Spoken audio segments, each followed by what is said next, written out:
ठीक है बच्चों। अब आ जाओ, when determinant of A is not equals to zero. Determinant of A क्या होता है? डेल्टा। तो यहां मैं क्या बोल रहा हूं? Delta is not equals to zero. अब तुम ऐसे देखो, क्रैमर्स रूल में हमने कैसा इक्वेशन बनाया था? क्रैमर्स रूल में हमने ऐसे बोला था ना, delta x is equal to delta one, delta y is equal to delta two और delta z is equal to delta three. यहाँ पे डेल्टा क्या हमारा? डिटर्मिनेंट ऑफ ए, और डेल्टा वन क्या हमारा?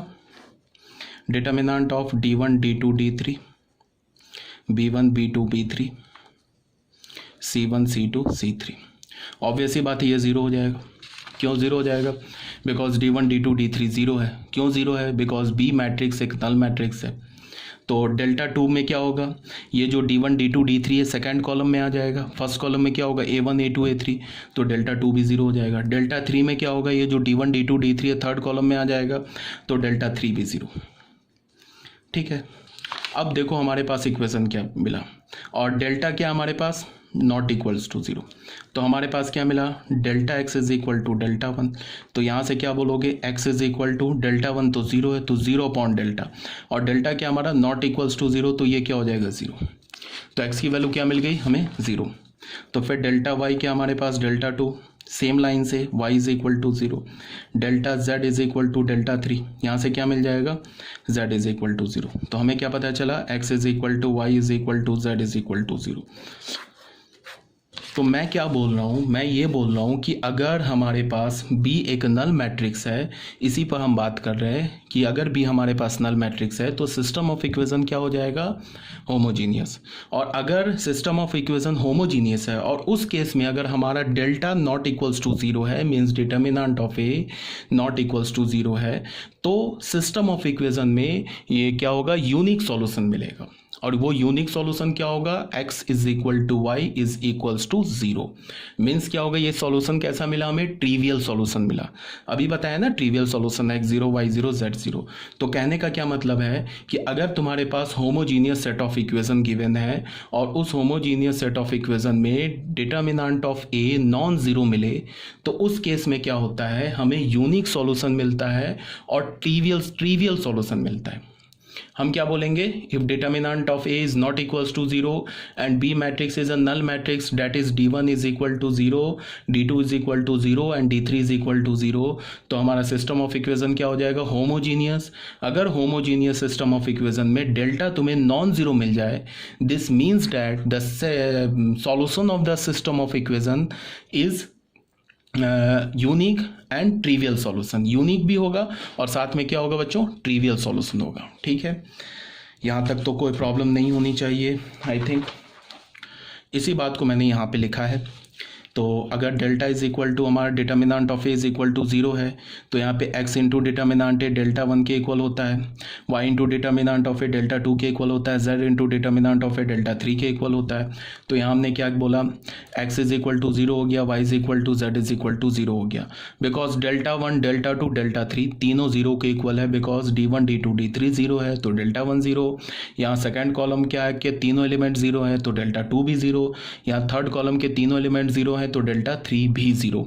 तो in this case the three planes, तो ये तो हो गया। मैंने क्या बोला कि जो सिस्टम ऑफ इक्वेशन होगा वो कंसिस्टेंट होगा, यूनिक सॉल्यूशन होगा और ट्रिवियल सॉल्यूशन होगा। यूनिक सॉल्यूशन का मतलब एक ही सॉल्यूशन आया, और x is equal to Y is equal to Z is equal to zero आया तो ट्रिवियल सॉल्यूशन आया।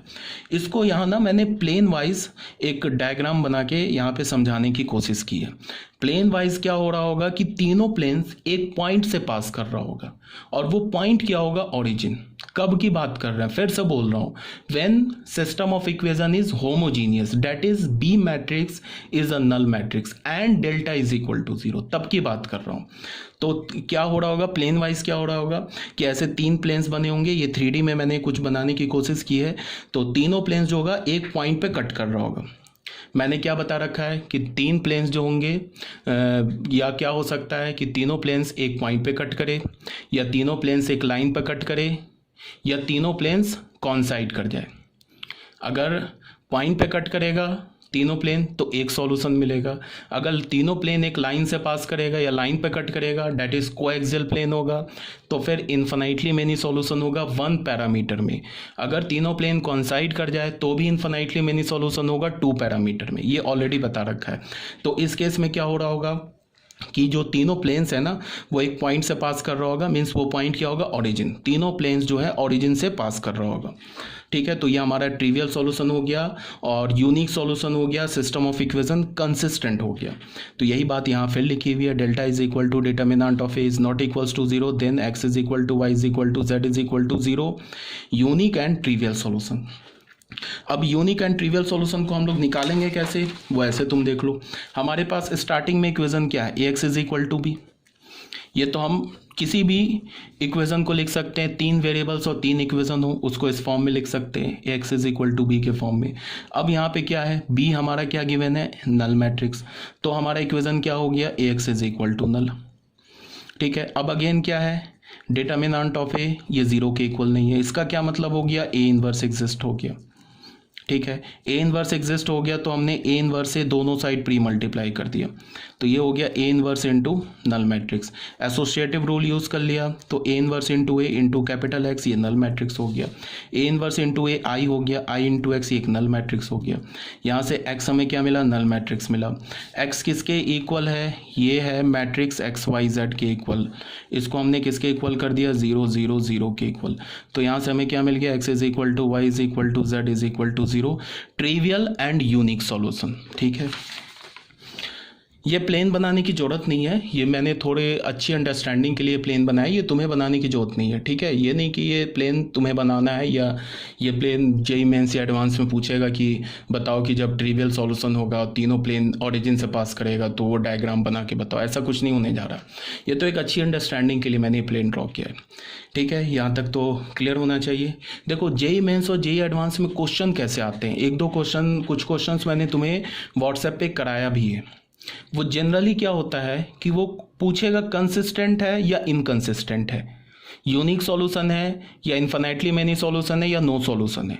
जनरली 99% केस में तुम्हें अगर इन्फिनाइटली मेनी सॉल्यूशन होगा तो वो तुम्हें लिखने के लिए नहीं बोलेगा कि लिखो इन्फिनाइटली मेनी सॉल्यूशन को, ठीक है। बट मैंने तुम्हें इन्फिनाइटली मेनी सॉल्यूशन 1 पैरामीटर और 2 पैरामीटर दोनों में बता रखा है कैसे लिखते हैं, ठीक है ना। लेकिन जनरली जो क्वेश्चन आता है उस क्वेश्चन में क्या होगा कि 3 इक्वेशन दे देगा, कुछ लैम्डा वैम्डा दे देगा और बोलेगा लैम्डा का ये वैल्यू तो बताओ कंसिस्टेंट है, इनकंसिस्टेंट है, यूनिक सॉल्यूशन है, इन्फिनाइटली मेनी सॉल्यूशन है। तो ऐसे क्वेश्चन बहुत ईजी होते हैं अगर बस तुमको प्लेन का कंसेप्ट है। प्लेन का कंसेप्ट बहुत इंपॉर्टेंट है। अगर तुम प्लेन को समझ रहे हो ना, प्लेन पैरेलल है, नॉन पैरेलल है, इंटरसेक्टिंग है, क्या है, तो अगर ये समझ रहे हो तो फिर इसमें याद रखने लायक कोई चीज़ नहीं है, बहुत ईजिली क्वेश्चन सॉल्व हो जाएगा। तो आई थिंक यहाँ तक अभी क्लियर होगा आप लोगों को, ठीक है। तो ये हो गया हमारा पेज नंबर 165। अब आ जाओ बच्चों नेक्स्ट इसमें।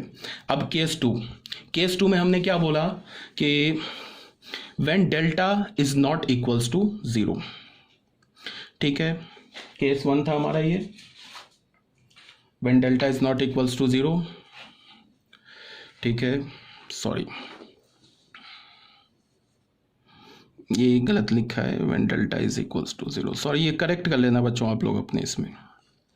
डेल्टा नॉट इक्वल्स टू 0 तो हमने डील कर लिया ना, ये डेल्टा इक्वल्स टू 0 गिवन है, ठीक है। तो डेल्टा जब 0 के इक्वल होगा, और ये सब हम कब पढ़ रहे हैं, होमोजीनियस के लिए पढ़ रहे हैं। जब हमारा ये स्टार्टिंग में जो था ना, ये देख लो, ये b इज इक्वल टू 0 के लिए पढ़ रहे हैं, देख लो इसके लिए पढ़ रहे हैं हम लोग। इसके लिए हमने बोला कि एक बार डेल्टा को नॉट इक्वल्स टू 0 बोला, दूसरी बार क्या बोला, डेल्टा मीन्स डिटर्मिनेंट ऑफ ए, इसको बोला हमने 0, इसके लिए पढ़ रहे हैं, ठीक है। अब आ जाओ when delta is equals to 0। तो देखो बच्चों यहाँ पे क्या हो रहा होगा, इसको पहले एक बार मेरी बात को ना सुन लो अच्छे से, कोई कंफ्यूजन नहीं है। यहाँ पे क्या हो रहा होगा कि यहाँ पे 2 केस हो रहे होंगे। केस 2 में हमने जब लिया ना डेल्टा इज इक्वल्स टू 0, तो यहाँ पे 3 पॉसिबिलिटीज हो रही होगी, ठीक है। 3 पॉसिबिलिटी में क्या क्या पॉसिबिलिटी हो रही है इसको समझ लो। पहला तो क्या हो रहा होगा कि एक बात, अच्छा उससे भी पहले एक बात तो याद रखो, उससे भी पहले कि जब भी तुम्हारे पास ऐसा होमोजीनियस सेट ऑफ इक्वेशन दे रखा है ax plus B one Y plus C one Z is equal to 0, a2x plus b2y plus c2 z is equals to 0, a3x plus b3y plus c3 z is equals to 0, तो ये जो homogeneous system of equation होता है ना, ये कभी भी inconsistent नहीं होता है। इसको याद रखना। क्यों नहीं होता है? चाहे डेल्टा वेल्टा को भूल जाओ, चाहे डेल्टा जीरो होता रहे, नॉन जीरो होता रहे, इस तीन इक्वेशंस को देखो, हमेशा x is equal to Y is equal to Z is equal to 0, तो इसको सेटिस्फाई करेगा ही करेगा। देख लो डाल के 0 इज इक्वल टू 0 आ जाएगा लेफ्ट हैंड साइड और राइट हैंड साइड में। तो मेरा कहने का ये मतलब है कि system, homogeneous system of equation कभी भी इनकंसिस्टेंट नहीं होता है। तो फिर होता क्या है? या तो यूनिक सॉल्यूशन होगा या तो इन्फिनाइटली मेनी सॉल्यूशन होगा। ठीक है, और चाहे डेल्टा नॉट इक्वल्स, अगर डेल्टा नॉट इक्वल्स टू 0 हो गया तब तो केस में क्या होगा? Unique and trivial solution, unique and trivial solution. ठीक है ना, यूनिक एंड ट्रिवियल सॉल्यूशन होगा। कब? जब डेल्टा नॉट इक्वल्स टू 0 हो जाए। अब जब डेल्टा इज इक्वल्स टू 0 होगा तो इस केस में क्या होगा? इन्फिनाइटली मेनी सॉल्यूशन होगा, इन्फिनाइटली मेनी सॉल्यूशन होगा। अब ये जो इन्फिनाइटली मेनी सॉल्यूशन, इसमें ट्रिवियल सॉल्यूशन तो आएगा ही आएगा, ट्रिवियल सॉल्यूशन भी होगा और दूसरा क्या होगा? नॉन ट्रिवियल सॉल्यूशन भी होगा। ये सब अभी मैं आगे एक्सप्लेन करता हूँ। कहने का क्या मतलब है? सबसे पहले तो मैंने बोला होमोजीनियस सेट ऑफ इक्वेशन कभी भी इनकंसिस्टेंट नहीं होता, हमेशा कंसिस्टेंट होता है। जब डेल्टा नॉट इक्वल्स टू 0 हुआ तो यूनिक एंड ट्रिवियल सॉल्यूशन, और जब डेल्टा 0 हो जाए, अब चाहे डेल्टा 0 हो जाए, x is equal to 0, y is equal to 0 और z इज इक्वल टू 0, तो हमेशा सेटिस्फाई करेगा, चाहे डेल्टा 0 हो चाहे डेल्टा नॉट 0 हो। तो मैं क्या बोल रहा हूँ, जब डेल्टा 0 होगा ना तो उस केस में इन्फिनाइटली मेनी सॉल्यूशन होगा, उसमें एक ट्रिवियल खुद से आ जाएगा, बिकॉज x0 y0 z0 तो हमेशा इसको सेटिस्फाई करेगा, और नॉन ट्रिवियल सॉल्यूशन भी आ जाएंगे। नॉन ट्रिवियल बोलने का मतलब कि x का वैल्यू 2, y का वैल्यू 3, z का वैल्यू 4, इस टाइप के भी सॉल्यूशंस आ जाएंगे। तो डेल्टा इज इक्वल टू 0 में क्या बोला? इन्फिनाइटली मेनी सॉल्यूशन, इसमें ट्रिवियल भी होगा और इसमें नॉन ट्रिवियल भी होगा।